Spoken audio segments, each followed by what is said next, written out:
mysterious virus and disease spread in Wuhan, China in December 2019, that identified by WHO as coronavirus disease 2019, also known as COVID-19. According to WHO, it is an infectious disease caused by a new strain of coronavirus. The COVID-19 virus spreads primarily through droplets of saliva or discharge from the nose when an infected person coughs or sneezes. People infected with the virus will experience mild to moderate respiratory illness and recover without requiring special treatment. Older people and those with underlying medical problems like cardiovascular disease, diabetes, chronic respiratory disease, and cancer are more likely to develop serious illness. The most common symptoms are fever, tiredness, and dry cough. Few patients experience aches and pains, nasal congestion, runny nose, sore throat, or diarrhea. Patients usually have mild symptoms that start gradually. The virus is spreading, scattering fast all over the world. The country's economy has been most affected by this pandemic. Continuing this will further destabilize our country to lead to many job losses and jobs. Many Filipinos today have lost their jobs and are still trying to get up. Every effort is made to somehow have a livelihood now pandemic. Even though life is hard, they do everything to fight COVID-19 and in life. This pandemic has affected everyone in this world. Everyone is staying at their house for the fear that they will be infected, and the others have no choice and are just holding back the courage to come out so they can live now pandemic. We all suffer in this event. This test is also for us to overcome only by being united and at the same time resisting and clinging to the faith in the Lord. We heal as one. On 30 January 2020, the Philippine Department of Health reported the first case of COVID-19 in the country, with a 38-year-old female Chinese national, and on 7 March, the first local transmission of COVID-19 was confirmed. In response to the COVID-19 pandemic in the Philippines, the government of the Philippines under President Rodrigo Duterte imposed enhanced community quarantine, restricting the movement of the population except for the necessity, work, and health circumstances. It also mandated the temporary closure of non-essential shops and businesses.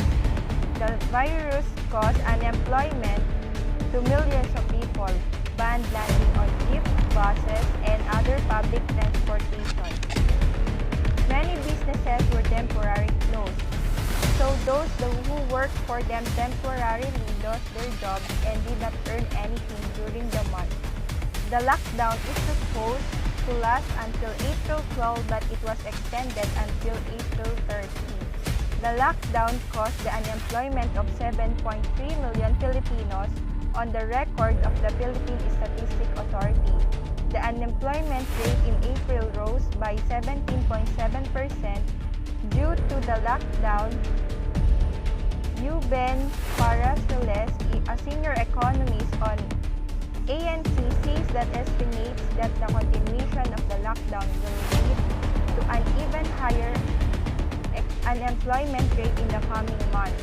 Congressman Joey Salceda said that the Philippines could go into recession if there is no implementation of community quarantine.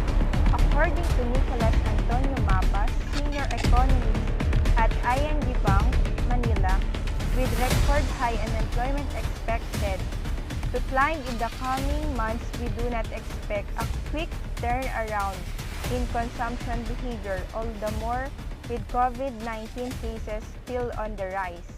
The pandemic affects the economy of the Philippines in a negative way. The government is moved to save the economy and stop further job losses. On May 1, the lockdown was extended again until May 15. but only on selected places which were considered high-risk areas, while low-risk to a moderate-risk areas were placed under general community quarantine. General community quarantine is a less strict quarantine. Full operation will be allowed for agriculture, fisheries, and forestry sectors, food manufacturing, and all supply chains including ink, packaging, and raw materials, supermarkets, hospitals, logistics, water, energy, internet, telecommunications, and media. Restaurants will be open for takeout and delivery, but some operations are still not allowed to be open, like schools, amusement, gaming, fitness, tourism, and major gathering. According to CNA, the Philippine government admits that they are forced to open the economy despite of the rising number of coronavirus cases because the country is facing the worst period of recession in recent decades. Even though the country's economy is gradually reopening to the unemployment rate in July, it is still hit 10%. Its number decreased compared to April, but it's still high. 4.6 million Filipinos are jobless. The Philippine economy draws back to 16.5% that lead the country into a big recession. Many businesses have also closed. According to DTI data in July, 26% of businesses closed. Cebu Pacific is one of the businesses that laid off employees due to the impact of COVID-19 on their business. The quarantine in our country continues to be extended as we have been dubbed the Philippines as the country with the longest quarantine, and the country's COVID cases continue to rise. As of October 27, 2020, positive cases are 278,000. Ano po yung pangalan nyo? May Angelina Kahupo. Ilan taon na po kayo? 24 years old. Saan po kayo nakatira? Barangay JC pa yung Junior General Pihambataan. Ano po yung dati nyong work? Nag-work ako sa College of Subic Montessori as a guidance staff. Bakit po nawalan kayo ng trabaho? Because of pandemic, nag-stop lahat ng establishment, especially yung mga school, lalo na nasa below 21 years old yan. So, talaga nag-stop lahat. Saan po kayo kumukuha ng pagkakakitaan? Ngayon, nag-a-apply pa lang ako through online. And then, dahil wala pa akong work, nag-online selling ako. And then, nag-tutor na rin sa 2 years old na bata. Okay po.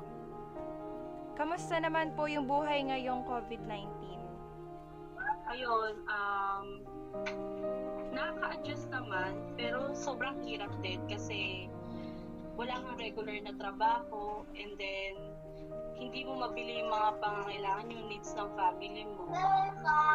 So, yun. So, malaki po talaga yung effect niya sa inyo. Masyado po kayong malaki ang impact lalo na sa mga malaking impact sa mga dating may regular na trabaho, ngayon wala na dahil sa pandemic nga. Yes po. Yung iba nagbawas ng mga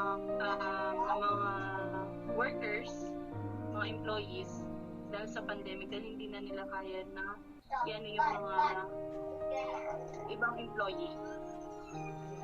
Okay po. Ano po yung pwedeng message nyo sa mga kagaya nyong workers na nawalan din ng trabaho? Ano po yung... Ayun, life goes on nga.